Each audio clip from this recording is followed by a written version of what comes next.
नमस्कार, आप देख रहे हैं लोक सेवा न्यूज। मैं हूं आपके साथ रजत त्रिपाठी। अभिनेता आर माधवन पहली बार निर्देशन में हाथ आजमा रहे हैं। अपनी पहली ही निर्देशित film rocketry the Nambi effect में माधवन खुद एक रॉकेट वैज्ञानिक की मुख्य भूमिका निभाते दिख रहे हैं। इस फिल्म के ट्रेलर ने इंटरनेट पर धूम मचा दी है, तो लोगों की दिलचस्पी बढ़ गई है कि आखिर नंबी नारायणन कौन है जिनके जीवन पर यह फिल्म आधारित है।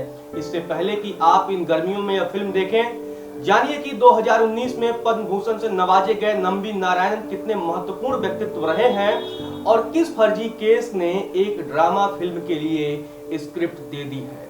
तमिल ब्राह्मण परिवार से ताल्लुक रखने वाले नंबी की मुलाकात 1966 में विक्रम साराभाई से हुई थी, जो उस समय इसरो के चेयरपर्सन थे। तब नंबी रॉकेट के लिए पेलोड इंटीग्रेटर के तौर पर काम कर रहे थे।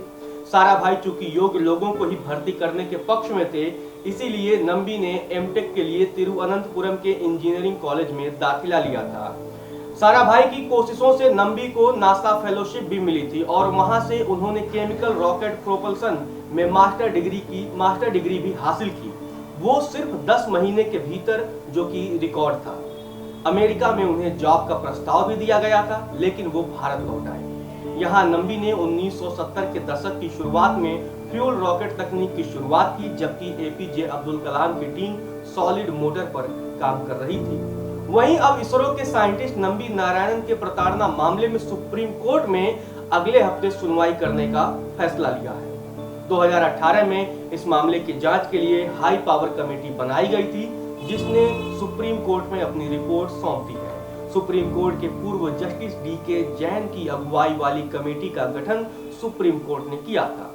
सुप्रीम कोर्ट ने 14 सितंबर 2018 को कमेटी का गठन किया था और केरल सरकार से कहा था कि नारायणन के अपमान के मामले में उन्हें 50 लाख रुपए मुआवजा दिया जाए। 1994 का यह मामला है। इसमें आरोप है कि कुछ गोपनीय दस्तावेज अन्य देश के लोगों को सौंपा गया था।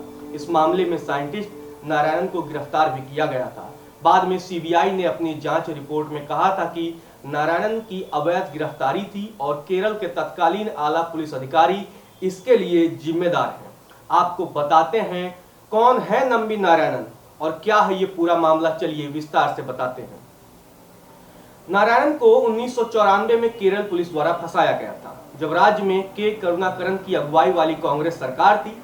एक अन्य वैज्ञानिक डी शशि कुमारन को भी इसी मामले में फंसाया गया था। उनके ऊपर आरोप था कि उन्होंने मालदीव की महिलाओं मरियम रशीदा और फैजी हसन को अंतरिक्ष अनुसंधान के गुप्त दस्तावेज लीक किए थे। नारायण को गिरफ्तार किए जाने के लगभग 24 साल बाद सुप्रीम कोर्ट ने 14 सितंबर 2018 को ऐतिहासिक आदेश सुनाया। सुप्रीम कोर्ट ने माना कि नारायणन के जीवन के अधिकार को गलत तरीके से गिरफ्तार किया गया था और यातनाएं दी गई और उन्हें 8 सप्ताह में मुआवजे का भुगतान करने का आदेश भी दिया था।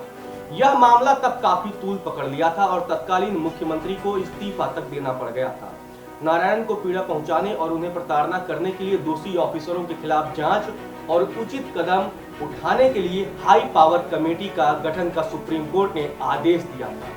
सुप्रीम कोर्ट में सॉलिसिटर जनरल ने बताया कि रिपोर्ट दाखिल कर दी गई है और ये मामला राष्ट्रीय महत्व का मुद्दा है। सुप्रीम कोर्ट ने कहा कि ये अहम मामला है, लेकिन सुनवाई तुरंत जरूरत नहीं है। हम अगले हफ्ते ही इस मामले पर सुनवाई करेंगे। सुप्रीम कोर्ट ने इसरो के पूर्व साइंटिस्ट के खिलाफ पुलिस कार्रवाई पर 2018 में कहा था कि उन्हें कस्टडी में लेकर ह्यूमन राइट्स का उल्लंघन भी किया गया है और उनकी उपलब्धियों को कलंकित करने की कोशिश की गई है। 14 सितंबर 2018 को सुप्रीम कोर्ट ने 1994 में झूठे जासूसी मामले में फंसाए गए इसरो के पूर्व वैज्ञानिक नंबी नारायणन को बड़ी राहत दी थी। सुप्रीम कोर्ट ने केरल सरकार को निर्देश दिया था कि वह मानसिक प्रताड़ना के मामले में इसरो के पूर्व वैज्ञानिक को 50 लाख रुपए के मुआवजे का तुरंत भुगतान करे। सुप्रीम कोर्ट ने अपने फैसले में कहा कि इस बात में कोई संदेह नहीं है कि इस कारण एक राष्ट्रीय पहचान वाले साइंटिस्ट को अपमान का सामना करना पड़ा है। उन्हें बिना किसी कारण के बदनाम किया गया है, उन्हें फर्जी केस में फंसाया गया है और पुलिस ने उन्हें हिरासत में रखा। सुप्रीम कोर्ट के तत्कालीन चीफ जस्टिस दीपक मिश्रा की अगुवाई वाली बेंच ने मामले में कमेटी का गठन किया था। जिन पुलिस अधिकारियों के कारण नंबी को मानसिक प्रताड़ना से गुजरना पड़ा है, उनके खिलाफ कार्रवाई के बारे में कमेटी को सुझाव पेश करने के लिए कहा गया था। कमेटी ने रिपोर्ट पेश कर दी है और अब मामले की आगे की सुनवाई अगले हफ्ते ही होने वाली है। फिलहाल के लिए इतना ही। आप देखते रहिए लोक सेवा न्यूज।